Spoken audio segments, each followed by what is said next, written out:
जय श्री महाकाल। आदेश। जब व्यक्ति तंत्र शास्त्र में आगे निकल जाता है या कई सारी ऐसी गुप्त साधनाएं कर लेता है जिससे उसे ऐसे रहस्यों के विषय में पता लगता है जो कि उजागर ही नहीं है, क्योंकि ये जो ब्रह्मांड है, इस ब्रह्मांड में अनंत शक्तियां समाई हुई हैं। बहुत सारी शक्तियां, तरह तरह की शक्तियां। ये जो सारी की सारी शक्तियां होती हैं, इनके विषय में व्यक्ति को जानकारी लगने लगती है। तो बहुत समय पहले की बात है, 6-7 साल हो चुके हैं। उस समय मैंने कुछ साधनाएं की थी, और कहते हैं ना कि जब आपको किसी एक शक्ति से जुड़ना होता है तो पहले आपको किसी ऐसी शक्ति को अर्जित करना होता है जिससे आप वो जानकारी या उस शक्ति से संपर्क स्थापित कर सकें या फिर वो जानकारियां निकाल सकें। तो ऐसा ही हुआ। लगातार साधनाओं में उस समय में रहता ही था और रहस्यों पे खोज करने की जिज्ञासा तो शुरू से ही थी। तो ऐसे ही खोजते खोजते एक ऐसी शक्ति से भेंट हुई जो शक्ति अपने आप में बड़ी ही दिव्य थी और बहुत ही अलौकिक। कलिकारिणी देवी, जिनका कहीं नाम ही नहीं है, जिनका कहीं उल्लेख ही नहीं।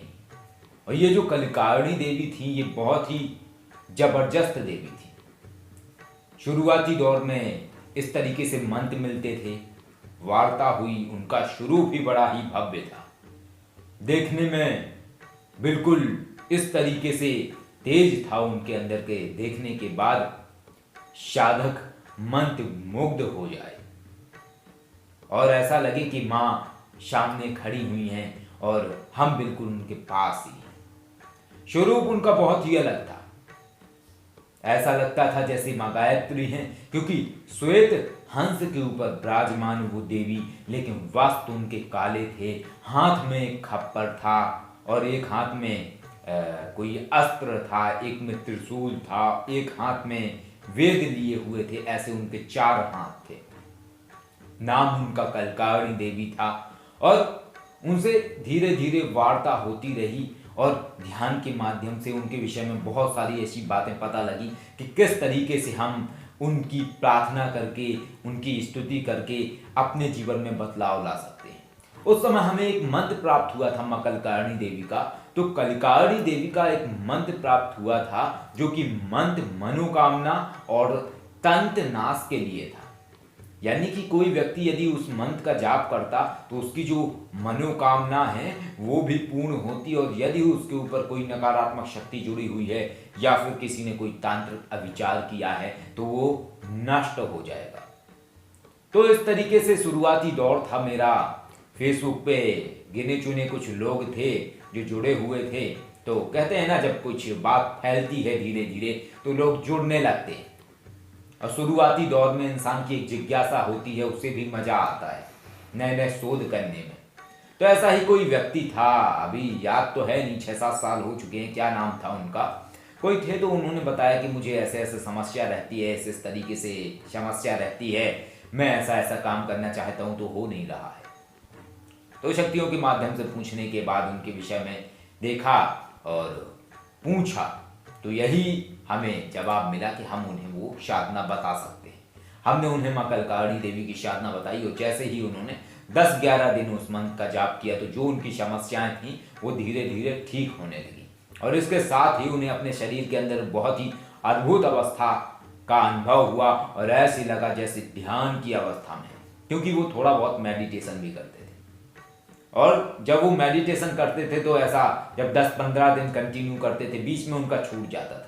जब 10-15 दिन कंटिन्यू करते थे तब उनकी जो अवस्था बनती थी वो अवस्था उनकी पहले दिन से ही बननी शुरू हो गई, जैसे ही उन्होंने वो जाप करना शुरू किया।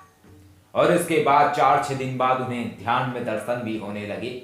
और हमने सिर्फ उन्हें मंत्र दिया था, बताया नहीं था। उन्होंने बोला कि वासा जी कोई देवी दिखाई देती हैं, बड़ा अजीब सा स्वरूप है उनका, हंस के ऊपर बैठी हुई हैं और हाथ में खप्पर लिए हुए हैं, जलता हुआ खप्पर है, काले वस्त्र हैं, ये बहुत ही रहस्यमय देवी है। तो मैंने उनको यही बोला कि आपके ऊपर उनकी विशेष कृपा है, आप करते रहें। यानी कि उनकी बहुत सारी जो समस्याएं थी वो सही हो गई। और कलिकारिणी देवी के बहुत सारे प्रयोग हैं और अलग अलग तरीके के प्रयोग हैं।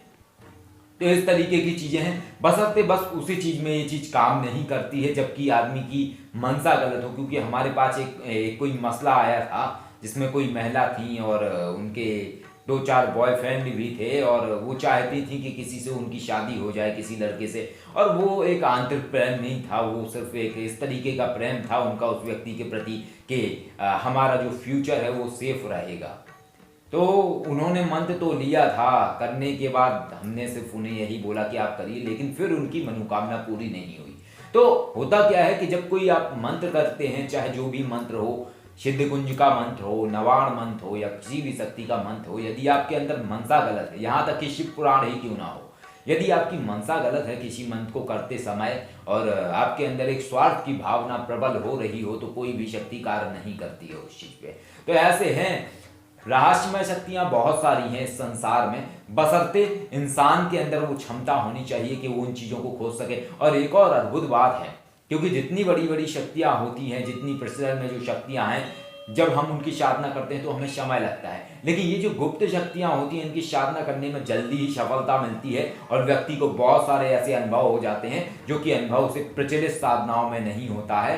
तो इस तरीके की ये शक्तियां हैं बहुत सारी। मैंने ऐसी गुप्त शक्तियों के विषय में खोज करी थी, माँ भगवती की कृपा से, बाबा महाकाल की कृपा से और हमारे ऐसे तमाम शक्तियों से ध्यान के माध्यम से वार्ता हुई और बहुत कुछ सीखने को भी मिला इन शक्तियों से। तो ऐसी और भी शक्तियां हैं जिनके विषय में मैं आगे बताऊंगा आपको, जिनमें से एक भीमांग देव है जिसके विषय में आप लोगों ने शायद सुना ही ना हो, और इसके साथ ही महावीर भैरव जिनका मैं आपको बता चुका हूं, और इसी तरीके से हमारी भेंट धूम्र विलोचन गणपति जी से हुई थी। तो इस तरीके की जो शक्तियां हैं, हमने बहुत सारी शक्तियों से संपर्क किया सिर्फ एक शक्ति के आधार पर। जब आप किसी एक शक्ति को हासिल कर लेते हैं, तंत्र जगत में, तंत्र शास्त्र में ऐसे ऐसे गुण रहस्यों से आप परिचय करते हैं या ऐसे ऐसे गुण रहस्य आपको पता लगते हैं जो कहीं किताबों में उल्लेखित नहीं है, कहीं पे उनका वर्णन नहीं है, ना ही आपको कोई बता सकता है। क्योंकि उन चीजों को बताने के लिए व्यक्ति के पास पात्रता होनी बहुत जरूरी है और उन शक्तियों से साक्षात्कार होना बहुत जरूरी है। जब कोई व्यक्ति किसी शक्ति से मिला ही नहीं है तो बताएगा क्या। जय श्री महाकाल आदि।